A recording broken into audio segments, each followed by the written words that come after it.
दोस्तों इस वीडियो में कई बड़े मुद्दे हैं जिस पर मैं चाहूँगा कि आराम से और विस्तार से उन तमाम मुद्दों पर बात करूं, डिस्कस करूं। सबसे पहली खबर आ रही है बिहार चुनाव के बाद और चुनाव से पहले की जो खबर है। लालू प्रसाद यादव के लिए बेहद ख़तरनाक दिन फिर से आने वाले हैं। जैसा कि हम और आप जानते हैं कि लालू प्रसाद यादव कई महीनों से बल्कि कई सालों से आप कह लीजिए वो जेल में थे। अभी कई सालों से जेल के बाद जब वो बाहर निकले हैं, कुछ दिन हुए हैं अभी वो बाहर निकले हैं, लेकिन विधानसभा का चुनाव होने वाला है बिहार के अंदर में।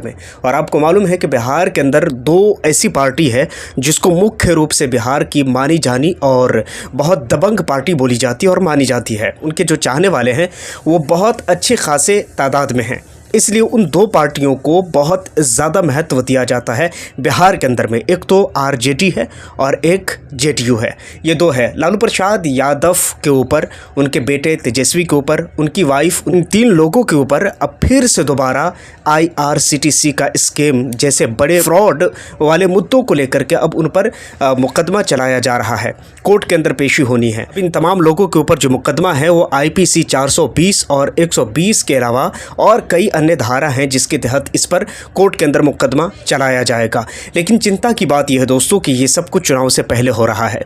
बिहार के लोग, खुद लालू प्रसाद यादव के प्रवक्ता ने खुद इस बात को, इस मुद्दे को उठाया है और खुद उसने वकील पर भी सवाल खड़े किए हैं कि अगर ऐसा था तो फिर कोर्ट के अंदर ये मुद्दा क्यों नहीं उठाया गया, कोर्ट के अंदर इस चीज़ पर बातें क्यों नहीं की गई। खैर जो कुछ भी है, लेकिन इस चीज़ को हल किया जाएगा लालू प्रसाद यादव के पार्टी के द्वारा। लेकिन इस वक्त ये तीन ऐसे मुख्य आरोपी हैं जिनको अब फिर से दोबारा लपेटे में लिया जा रहा है। आप क्या कहना चाहते हैं नीचे कमेंट सेक्शन में ज़रूर बताइएगा। क्या इस वक्त ठीक चुनाव से पहले ये सब कुछ होना सही है या गलत है? जो कुछ भी है आपके राय कमेंट सेक्शन में ज़रूर बताइएगा। दूसरी बड़ी खबर की बात करें तो 72 घंटे हुए हैं चीन के ऊपर 100% का टैरिफ लगाए हुए, लेकिन ट्रंप की हैकरी बाहर आ गई है। ट्रंप का बयान आपके सामने है और ऐसा नहीं है कि ये चीज़ मैं अपनी तरफ से कह रहा हूं। आप देखिए न्यूज़ 18 का ये रिपोर्ट, न्यूज़ 18 का ये रिपोर्ट बताता है और न्यूज़ 18 ये कहता है कि ट्रंप की हैकरी बाहर आ गई है। और ख़ुद उसने ये भी कहा कि ट्रंप ने शी जिनपिंग की तारीफ़ों के फूल बांध दिए और यहीं पर बात ख़त्म नहीं होती, बल्कि आगे उसने ये भी कहा कि हम चाइना का नुकसान नहीं चाहते हैं, लेकिन इसके बावजूद हमने 100% का टैरिफ लगा दिया है। देखिए बात कुछ भी हो, लेकिन चीन पर टैरिफ लगाना कहीं ना कहीं अमेरिका की बहुत बड़ी गलती मानी जाती है। और उसके पीछे सबसे बड़ा जो रीज़न है और कारण है वो ये है कि चीन क्योंकि उस हालत में है कि वो जवाब दे सके अमेरिका को।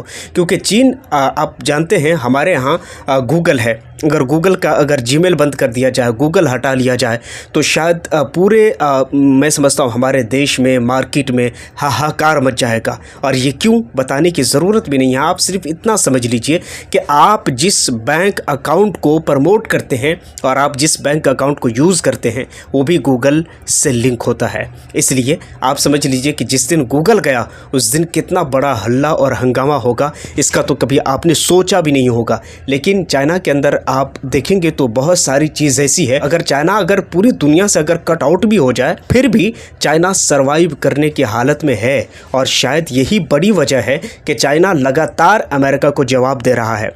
पिछली बार भी आपने देखा होगा कि किस तरह से चाइना ने मुंह तोड़ जवाब दिया था जब उसके कई ऐसी चीज़ों को लेकर के जब टैरिफ लगाया गया तो चाइना ने वो जवाब दिया जिसके फ़ौरन बाद उसका इम्पैक्ट USA के प्रेसिडेंट डोनाल्ड ट्रंप के ऊपर पड़ा। और उस प्रेशर की वजह से डोनाल्ड ट्रंप ने इंस्टेंटली एक फ़ैसला लिया जिसकी वजह से चाइना को इन तमाम चीज़ों से थोड़ी बहुत ही सही लेकिन राहत मिली, क्योंकि चाइना इस स्थिति में है कि वो जवाब दे सके। इसलिए फ़िलहाल चाइना के ऊपर 100% का टैरिफ लगाने के 72 घंटे के बाद ट्रंप के सुर बदल गए और ट्रंप ने कहा कि हम चाइना का नुकसान नहीं चाहते हैं, बल्कि हम चाइना से मिलकर रहना चाहते हैं, हम उनके साथ कारोबार करना चाहते हैं और बहुत सारी बातें। अब आइए तीसरी बड़ी खबर की बात करें। तीसरी खबर की बात करें तो दोस्तों गज़ा के अंदर में जंग ख़त्म होने के कगार पर है, लेकिन हम आशा करते हैं या उम्मीद करते हैं कि अब इसी तरह शांति माहौल बना रहे गज़ा के लिए और हम बहुत बहुत जल्द ये आशा करते हैं कि गज़ा में कोई अच्छी सरकार स्थापित हो जाए। जी हाँ, मैं बिल्कुल होश में कह रहा हूँ। ऐसा क्यों, ये बहुत इसके पीछे लंबी कहानी है, लेकिन मैं ये आशा करता हूँ कि गज़ा की ख़ुद अपनी वो सरकार हो, वो इंडिपेंडेंट हो और साथ में उनको कुछ खरोश ना आए, उनको कोई नुकसान ना पहुँचे। चाहिए किसी बड़े ताकत को कि वो जाकर सामने खड़े हो और गज़ा की पूरी ज़िम्मेदारी अपने ऊपर ले और ये सुनिश्चित करे कि गज़ा बिल्कुल सेफ़ है। खैर दोस्तों, गज़ा की बात करें तो हमास की तरफ से 7 कैदी छोड़े गए हैं। वो और 7 कैदी वो पहले कैदी होंगे जो इस डील के बाद, यानी पीस प्लान के बाद, ट्रंप के पीस प्लान के बाद ये 7 कैदी छोड़े गए हैं हमास की तरफ से। अब हमास की तरफ से भी ये कहा जा रहा है कि हमारे भी कुछ कैदी छोड़े जाएं ताकि हम 20 और कैदी हैं जो कि ज़िंदा हैं उनको हम छोड़ेंगे। खैर ये अदला बदली अभी जारी है, अदला बदली हो रहा है, देखते हैं आगे क्या होता है। लेकिन जो कुछ भी है दोस्तों, आप क्या कहते हैं, आप क्या सोचते हैं इस बारे में, नीचे कमेंट सेक्शन में ज़रूर बताइएगा। वहीं एक बड़ी खबर तालिबान को लेकर के है। 1 हफ्ते हुए हैं तालिबान को भारत आए हुए, भारत के दौरे पर। आमिर खान मुत्तकी जो कि अफ़गानिस्तान के एक्सटर्नल अफेयर्स मिनिस्टर भी हैं, उसकी तरफ से 2 प्रेस कॉन्फ्रेंस किए गए हैं। एक तो वो प्रेस कॉन्फ्रेंस जिसमें ये साफ तौर पर कहा गया था कि महिलाओं को इस प्रेस कॉन्फ्रेंस में आने की इजाज़त नहीं है, अनुमति नहीं है।